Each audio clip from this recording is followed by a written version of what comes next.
இந்த இடத்துல வந்து சீமான் அவர்கள் கருத்தை வந்து பார்க்கணும். உண்மையில் வரவேற்கக்கூடிய விஷயம். போல்டாக பேசியிருக்காரு சீமான் அவர்களாக இருக்கட்டும், அண்ணன் வேல்முருகனாக இருக்கட்டும். வேல்முருகன் ஒருபடி அவர் நீதிபதியாக பேசுகிறாரா இல்லை அவர் கன்னடத்தை சேர்ந்தவராக பேசுகிறாருன்னு விமர்சனமும் பட்டார். ஆனால் அந்த மாதிரி தமிழ்நாட்டில் ஒரு சில பேர் பேசியிருக்காங்க. அவங்க அரசியல்வாதிகளை விட்டுருங்க, அவர் சார்ந்த திரையுலகை சார்ந்த உச்ச நட்சத்திர நடிகர்கள்லாம் எங்கே போனீங்க? இன்றைக்கி கட்சி ஆரம்பிச்சிருக்க விஜய் ஏன் பேசலை? தமிழ்நாட்டில் இருக்கக்கூடிய ஒரு ஐகானிக்காக இருக்கக்கூடிய ஒரு நடிகர் மீது ஒரு அபாண்டமான ஒரு பதிவை சுமத்துறாங்க. அபாண்டமான பள்ளி தான் அது, அவதூறு தான் அது. அவருக்கு ஒரு அநீதி நடந்துகிட்டு இருக்கு. நீங்கள் ஏன் வாயை மூடி வேடிக்கை பார்த்துட்டு இருக்கீங்க சார்? இந்த நேரத்தில் வந்துட்டு இப்போ ஏதோ ஒரு இடத்துல ரஜினி சார்கிட்ட போயிட்டு எப்போவுமே மைக்கி நீட்டி சில கேள்விகள் கேட்பாங்க. இந்த நேரத்தில் இந்த கேள்வி ரஜினி சார்கிட்ட கேட்டால் ரஜினி சார் என்ன பதில் சொல்லுவார்? இதுக்கு கேட்டார்னா முதல்ல பதில் சொல்லுவாராங்கிறது ஒரு விஷயம். இதை கடந்து போயிடுவார் தான் நினைக்கிறேன்.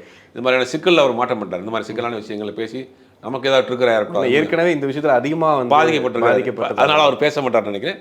இல்லை, மற்ற அமைப்புகள் பேசலாம். நடிகர் சங்கங்கள்லேருந்து ஒரு அமைப்புகள் பேசலாம், இயக்குனர் சங்கத்தில் பேசலாம். எல்லா சங்கத்துலையும் அவர் இருக்காரு. எல்லா கிராஃப்ட்டும் தெரிஞ்ச ஒரு நபர். எல்லா சங்கத்துலையும் அவருக்கு அதை பேசணும்.